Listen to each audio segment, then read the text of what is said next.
It's Tuesday. You already know what time it is. It's R3's time, where we read. I'm Naila. I'm your CEO and your founder of R3, Real Eyes, Real Lives, Real Lives, where we promote knowledge of self through education and activism. And what better way to do that than to read, write, and comprehend for your own overstanding? So we're jumping right into it. I know we're running a little late. My computer systems have been down, so I'm letting everyone in here. And we are reading the 1898 Willmington, North Carolina, Coup d'etat by David B. McCoy. So we're going to jump right into it. We're going to be discussing chapters 4, but I'm going to go ahead and pass it over to our hostess with the mostest. And we have someone that is back with us. So we're going to say hi to Melody there if she can hear us.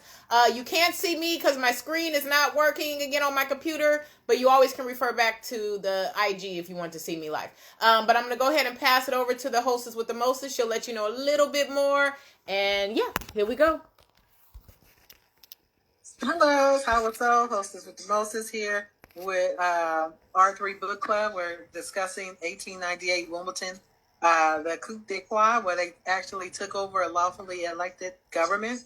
And you need to know your past, so you can know your future, and know that it can happen again. We saw it January 6th with the attempt to overthrow. And then you see it also now with the legislation and voting that's happening. I believe in Tennessee, they have just voted, I believe in Tennessee, to make gay marriage not legal, and also interracial marriage. Now, I need to look that up a little more, but I'm like, so if you slowly chip away at our rights, we're just going to get back. They can slowly just vote in slavery again or whatever they want and repeal the Civil Rights Act, which a lot of these laws are currently trying to do. We are R3 Real Lives. You can get us at R3 on every Tuesdays at 3 times 2 is 6 today. We're a little late, tardy for the party. But at R3 Real Lives, where you can get the Facebook, Instagram, TikTok, YouTube, and to the website where you can like, share, and follow for free, all of those things. And you can also donate on the website at R3 Real Lives, or you can donate to some campaigns to feed the homeless, a campaign for a scholarship, and other things that maybe you suggest that we do. We are welcome to suggestions, and we please hope you join the book club. I don't know if Alon's on there. Hi, Alon. He's usually on Insta watching us. But if you are, thank you for joining us every week, Alon. And if not, we'll see you next Tuesdays. But anyway, at R3 Real Lives, we're going to get right into this. We don't want to tarry. So we have a discussion and a little PowerPoint presentation. Back to you. Okay. Perfect. So we were leaving off on chapters 3 and chapters 4, and we were discussing the lead up to the insurrection that was happening. We all know about insurrection since we had one of our own in this day and age, so it should be very familiar. But chapter 4, just reading the first sentence of chapter 4, it really just sums it up. It's not until 1936 did the true sinister nature of Wilmington insurrection come to light, and in that year, Harry Hayden, a former Wilmington Morning Star reporter, published a story of the Wilmington Rebellion. On the front cover, a statement reads, "The first authentic account of the Wilmington Revolution of 1898, which resulted in the elimination of the Negro as a political factor in Wilmington and North Carolina, and which led to the disenfranchisement of the race throughout the South and through the instrumentality of the grandfather clause." So this talks about Hayden and the two secret groups that were occurring in order to keep the African Americans or the Negroes down and from actually voting. But this is where a lot of the violence is taken into play. A lot of them trying to prevent people from voting, bringing guns to the voting polls, and such things like that was occurring in this chapter 4. Did anybody want to add to it? We're going to read some of it, but if you read chapters 3 and chapters 4, did everybody read those chapters? Yeah. Yeah? Okay. Oh, you guys are smaller than me if you're giving me a nod. Okay. Yeah, I want to say, I like that. Yes. I was reading in how one of the first things that they tried to do, the terrorists who overthrew the legally elected government that was of mixed race, was to repeal the voting rights. and some of the first Jim Crow laws came out of this massacre. They started enacting laws, making it illegal to vote, saying that you had to, what was it called? There's some test that you had to do. Literacy test. Yes. The literacy test. And then it was like they were so self-righteous when they first burned down, when the mob burned down the newspaper, the black newspaper group. And then after they did that, and they killed people, and then they said, okay, we're going to go back to being upstanding citizens now. Let's get over the mob. You know, it's like, yeah, we did that, but, you know, now we're going to be good people because we've eradicated the problem, which is black people and white people who had the nerve to follow the democratic process and get elected. But that's it, because I'll keep rambling on it. No worries. That actually leads us up to what we're talking about. So in chapter 4, also it discussed about the Secret Nine. This was one of the secret organizations that Hayden was working with, and he is the former Willmington Morning Star reporter that we just read about in the first chapter. But if you turn to page, it should be the same, but I'm on the Nook. So it's on page 21 for the Nook. It speaks about Hayden and the revealing of these two secret groups. One of them was actually called the Secret Nine group. So we're going to read about them just briefly here in this chapter. Let's see. We'll start on page 21. So it just says briefly the second paragraph. Hayden revealed that two secret groups of Wilmington businessmen and political leaders had spent months conspiring to overthrow the Wilmington city government.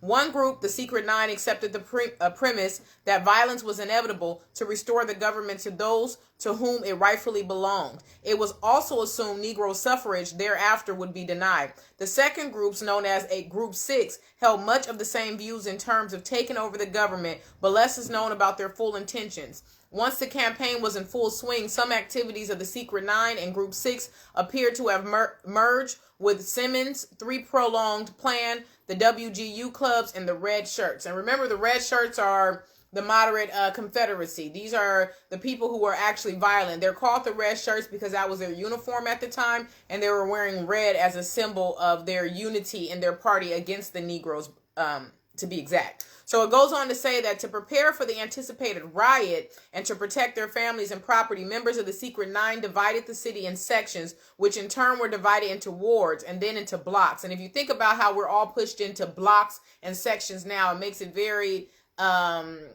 easy to see how a lot of the Negroes, or the African Americans, I should say, were pushed into the ghettos or the hood, we call it sometimes, right? So this was intentionally done in order to separate us from those people who did not think we were supposed to be a part of society. So that's what I got from that. It says each ward was placed under the command of a captain and each block under the command of a lieutenant. Almost every night, citizens observed lieutenants reporting to their captain the number of able-bodied men in his blocks willing to bear arms, the number and type of weapons, and the number of women, children, and sick requiring protection. So it just speaks about how they organized in order to be more militant against the African Americans and Negro population at that time. And that's what it's talking about. So on election day, which if you go over to page 21, is it still 21? Yeah. So page 21 still, it says on election day, why is it turning? As election day approached, blacks of the town grew anxious and fearful.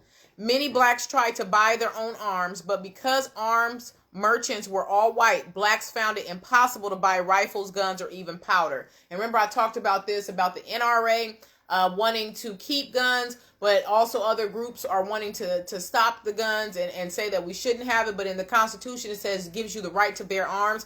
At this time, from what I can see, it was only given for white people to protect themselves, and they were trying to keep that from black people. And it mentions in the book that they, because most of or all of the gun shops in that area were owned by white people, they were prevented from purchasing guns, and they might have even made it illegal for them to sell bullets and guns to black people. Correct. Yes, that's what it talked in chapter 4. You're right. Yeah, okay. So yeah, that's basically, that was what we're going to discuss on chapter 21, but that's exactly right. I'm sorry, not chapter 21, chapter 4, page 21. And so there was also different campaigns that was happening. with the African American leaders who insisted on citizenship for people and who are openly opposed the white supremacy. And that could be found on page 22, just the second page over. But I wanted to kind of just point out that we were active in fighting back to gain our rights that was given to us, our inevitable rights. Although the whites at this time, and we'll read about it too, if I find it in this chapter, but the whites were saying that they built America and that America was for them, and it was their duty to protect America by all costs, which is why they justified bringing guns and causing insurrection at the polls and rioting and causing fear and even sometimes hanging blacks when they tried to go vote and exercise their right. And remember, last week we also learned from the book also that the most rebellious or revolutionary thing that a black person can do is to exercise their political right, which is to vote in the first place. So that's a big thing. But if you jump over, we want to read a little bit more about the White Declaration of Independence, because it's very interesting that we have a Declaration of Independence, but nobody ever refers back to this White Declaration of Independence that I believe that is causing a lot of these issues now that we have. The Make America Great Again, and it's underlining for people who have knowledge of this, and for other people who don't, we just think that they're crazy. But it has a basis and a foundation, is what I got from the White Declaration of Independence. So you can find that on page 22. Yeah, that was cool. And you know what I noticed too? I was like, it was so close to, not even 30, 40 years after slavery, and how they were all in this place, and probably a lot of other places, living together. And it seemed like pretty much in harmony. And then there was a group that designed to terrorize everybody, okay? And they went from having all these businesses side by side, I think it was 76 or something like that, black businesses that were in white areas, to slowly, after this, it got segregated. The housing got segregated.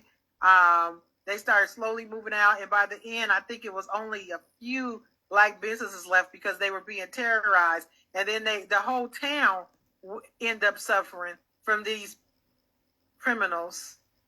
I'm sorry. Go ahead. Okay. So yes, agreed.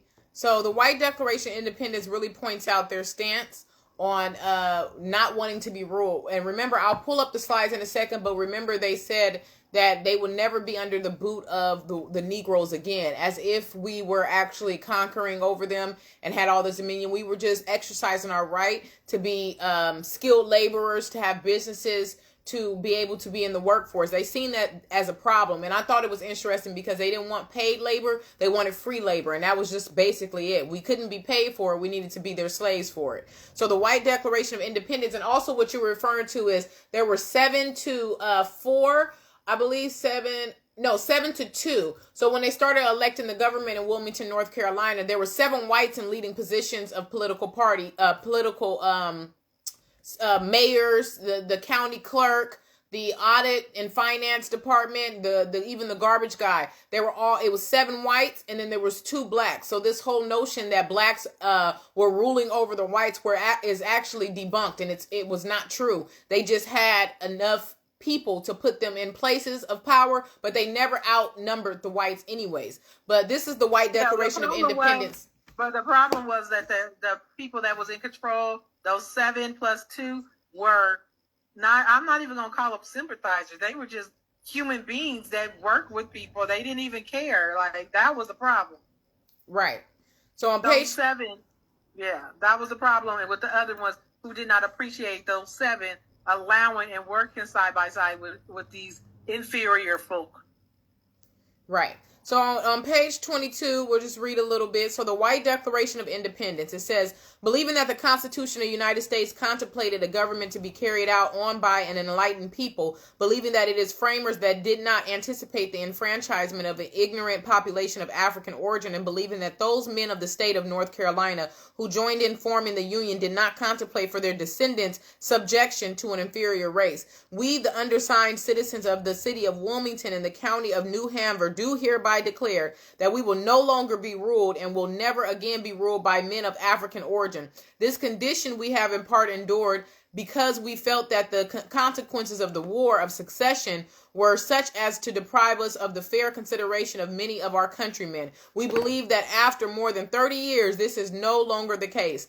The stand we now pledge ourselves to is forced upon us suddenly by a crisis, and our eyes are open to the fact that we must act now or leave our descendants to a fate too gloomy to be borne. This is the same rhetoric that we hear now with these campaigns that is going on, picking a side, and they're always talking about how they will no longer be ruled by whatever party they're going to disguise it as now. But it's just interesting that you thought you could rule over another human being, but when that human being becomes a competition to you, now all of a sudden you need to gather together to try to put them back in their places, basically in layman terms what I got from it. So I highlighted on the last paragraph of this page 22, why we recognize the authority of the United States and will yield to it if exerted. We would not for a moment believe that it is the purpose of more than 60 millions of our own race to subject us permanently to a fate which no Anglo-Saxon has ever been forced to submit. So they never had to share. They never had to be equal. They never had to see the humanity in individuals that were the opposite skin color of them. And that's what I got from them. And it's interesting that they just put it out and just flat it as day. And they described their hatred as more than just being racist. It was about being in power and control over a group of people that should never be in power and control over you. And I won't read the whole thing because they have their first, second, and third amendments to it. But we'll read the third one since we're R3. So one of the third points that they made when they proclaimed it was that the Negro has, and this is on page, for me, this is on page 23. The third was that the Negro has demonstrated by antagonizing our interests in every way, and especially by his ballot, that he is incapable of realizing that his interests are and should be identical with those of the community. So if the Negroes' vote was not identical to putting whites in power and those in power, which would be the Democrats at this time, the red shirts at this time, then they thought that that was against what they felt, because what did they say? Used to say, slaves should always honor their masters. So you should always go with what they're telling you to do. You should always exercise your rights only if it's in aligned with your masters. And that is basically what I got from their third point that they were trying to make in their Declaration of Independence. So let's see. We're going to jump over to our slides. We'll read this. So on page 24, it just says, throughout the state and the city of Willmington, there was little doubt blacks and Republicans, fusionists, would risk harm, perhaps death, attempting to vote. The 9, however, understood there would have to be a major affront to Southern whites to legitimize the act of staging a complete coup d'etat. So they marked time until August 18th, 1898, when Alex Manley, editor of the Negro newspaper, the Willmington Daily Record, we read about him, and we'll go over that again, published an editorial responding to a speech given by Rebecca Latimer Felton, a populist leader in Georgia. Like many children of former slaves, Alexander L. Manley was partially descended from a slave owner. Through his father's paternal line, Manley was a descendant of Governor Charles Manley, who served as governor of North Carolina 1849 to 1851. Alex Manley studied printing at Hampton University and then settled in Wilmington. In 1895, Manley and his brother Frank became owners of Wilmington Daily Record, the only daily African newspaper in the state and possibly the nation. And I'll show you guys a picture again of him just to bring him back into our eyes. And the Daily Record encouraged black civil rights, better health care, roads, and bicycle paths. As you can see, it was just normal things that a human being should have. And yeah, we'll read there. Remember, he wrote back a counter argument against one of the white newspapers when they were trying to say that Negroes were violent, Negroes were a harm to white women. And then he wrote a record and basically told white women that if you're so concerned, that the white man should actually be able to protect you. And they did not like that at all. So let's see. We'll skip on over. I wanted to read, and then, let me pull up the slides. Does anybody want to add anything? Melody, do you want to add anything in there? Can you guys see this too? Hopefully you guys can see it. Yeah, I'm sorry, I was having trouble unmuting. Yes, no, I don't want to add anything. No. This is just a really good story, like history that we don't know, we're not taught in school. Oh, right. Yeah, definitely. And if you didn't see some of the other one, we went over these slides already, but if you see my screen, This is some of the stuff, the ad and propaganda that they used to put out in Wilmington. Remember the 6? Remember we just talked about the 2 secret societies or groups, which was the Group 6 and the Secret 9. So this is some of their propaganda used for intimidation at that time as well. And I'll just scroll because I'm looking for the slide we left out on. Here was another one.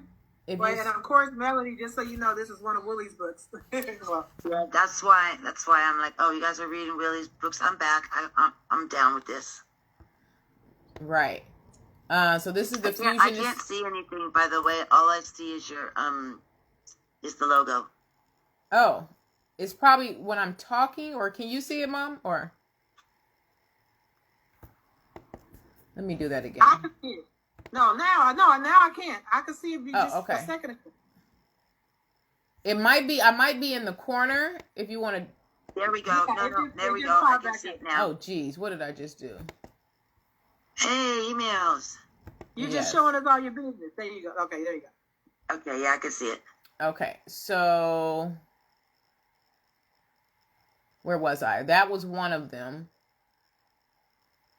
One of their propaganda. This was about the Fusionist Party, and then the ballot box, and it says for Negro rule here, so it's like the devil trying to whisper in the ear to sway the vote.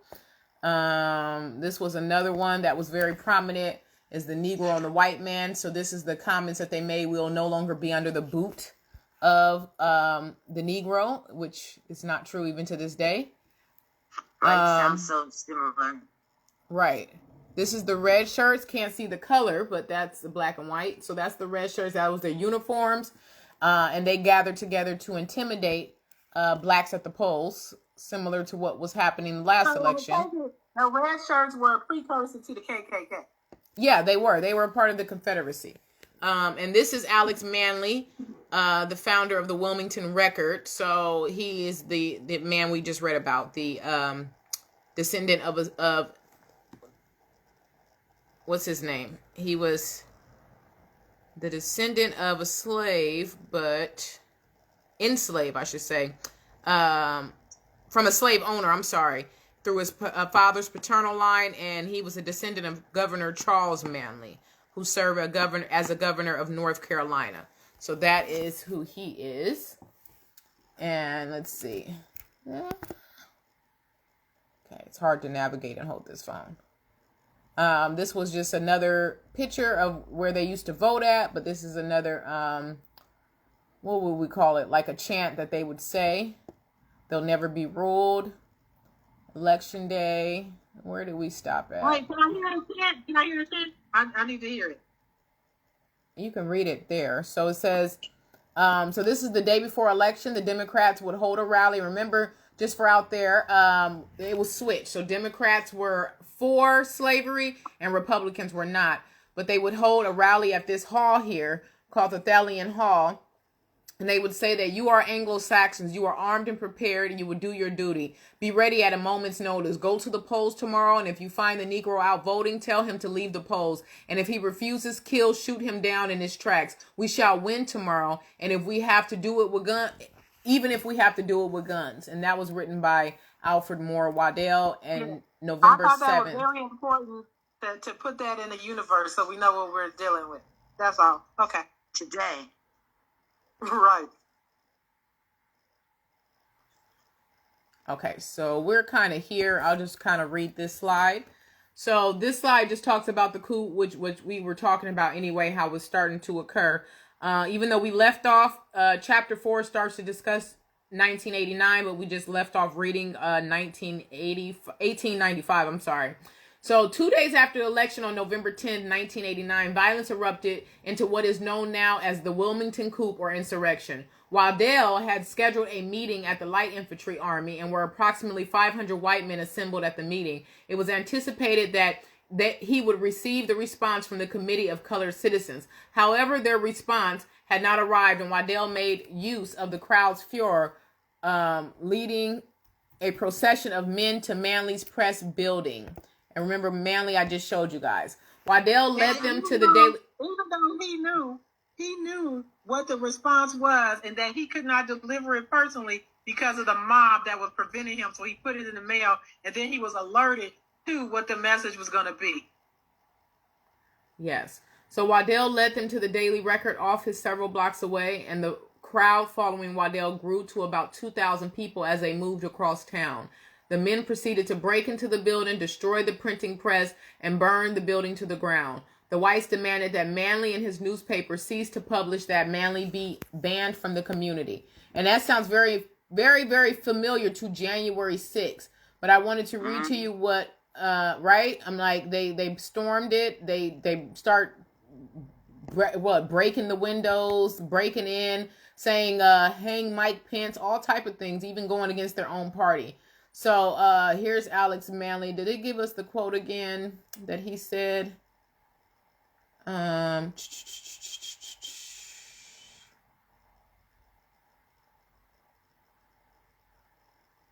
So Manley. Well, that's a wicked one. Go ahead. Oh, go ahead. What were you gonna say? I'll say that on the second to last bullet there, he says, choke the Cape Fear with carcasses. Oh, yes. Yes.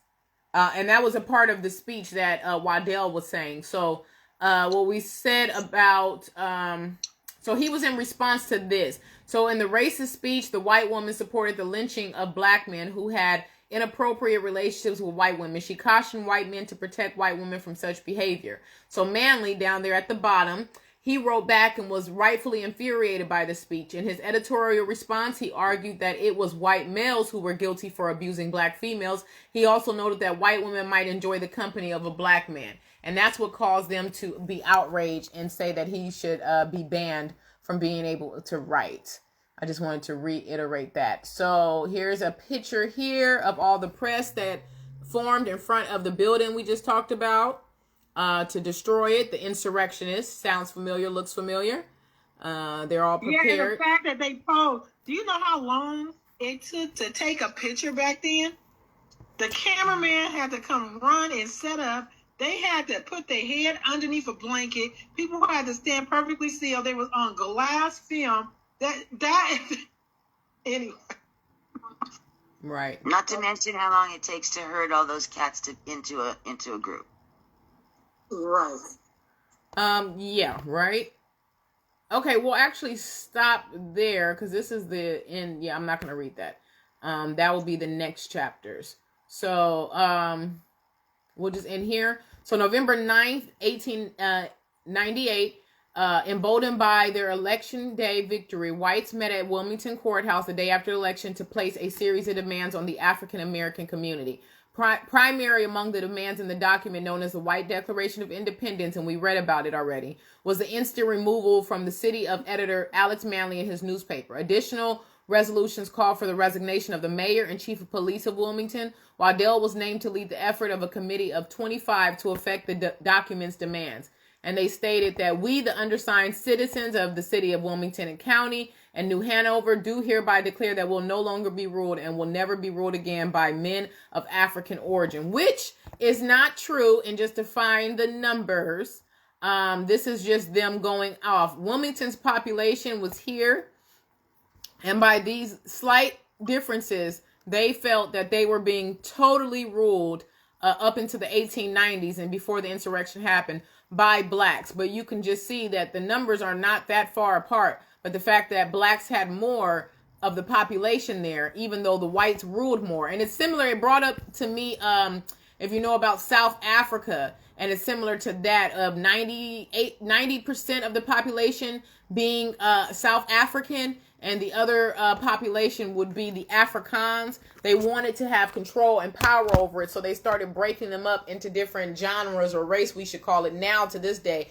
So you have your coloreds, then you have your Africans, and then you have your Afrikaans. And this is because the majority of the Africans had too much people. They had too big of a population that the whites could not figure out how to divide them so that they can control over the rest of them. So I find that important. And then, yeah, so it was one last thing I was going to read. I think it was Harry Hayden. Let's see. Did we get that far? If you guys have anything to add, feel free. Let's see. Okay, I did want to read a little bit of Harry Hayden's story, so let's just skip over to it before. Yeah, we have 10 minutes. I'm just going to read that quickly. So Harry Hayden is going to be on page 25, the bottom of page 25. In 1936, the story of the Willmington Rebellion. This is another newspaper, but this is what they wrote. Oh, my phone might die. Instagram. I'm sorry, did not see it. Let's see. This is what they wrote.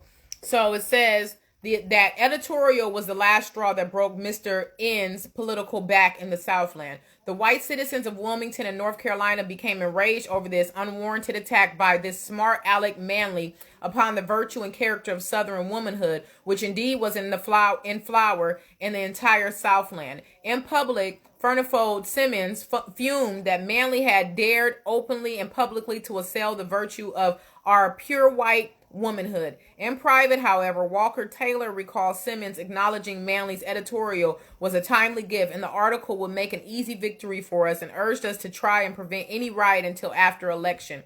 Hayden also wrote, the Secret Nine continued to hold meetings at home of Mr. Parsley on Market Street, and there they planned the revolution, which they scheduled to start on November 10th, 1898, the day after the statewide elections. And we'll just stop there on at the end of chapter 4.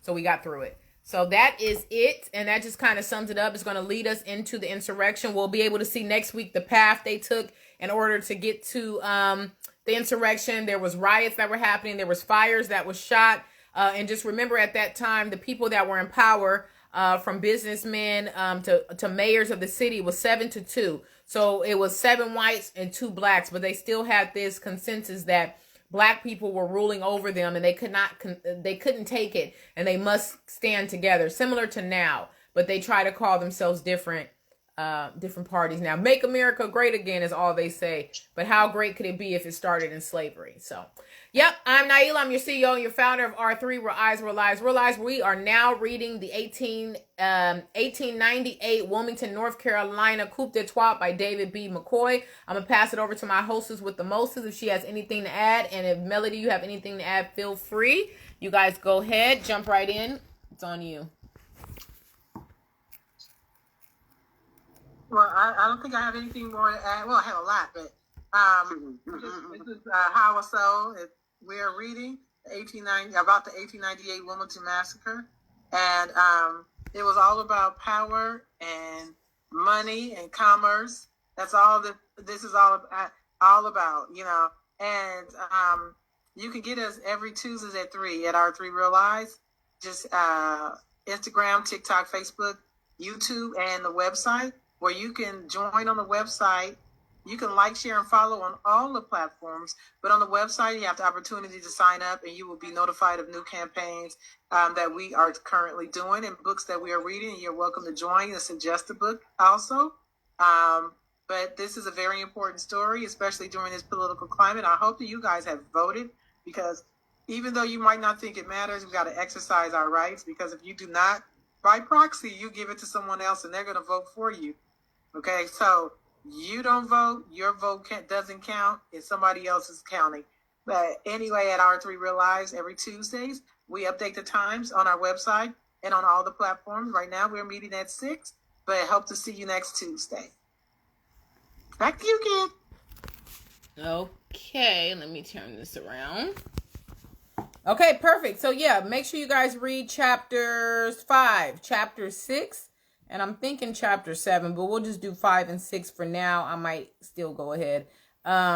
Make sure you guys read chapters 5 and chapter 6, and yeah, keep reading, keep on comparing the times. Remember, Republicans and Democrats were split and switched at the time in the 1800s. So for now, the Republicans will be Democrats, the Democrats will be Republicans. Just remember that and keep that in mind if you're referring back to the 1800s. And just also remember the Emancipation Proclamation occurred in 1865. So the fact that we're even having this issue in Wilmington, North Carolina shows you how that did not free anybody. And like my grandfather always says, we were free to do what and to go where after the Emancipation Proclamation. We were doing nothing except going back into the lion's den and having to fight them for the rights that they say were inevitable to all of us. But I'm R3. We are R3, Real Eyes, Real Lives, Real Lives, where we promote knowledge of self through education and activism. And what better way to do that than to rewrite and comprehend for your own overstanding. So make sure you read with us the 1898 Willmington, North Carolina Coup d'Etat. See you next week. Thank you, guys. Peace. Bye. You're welcome. Bye.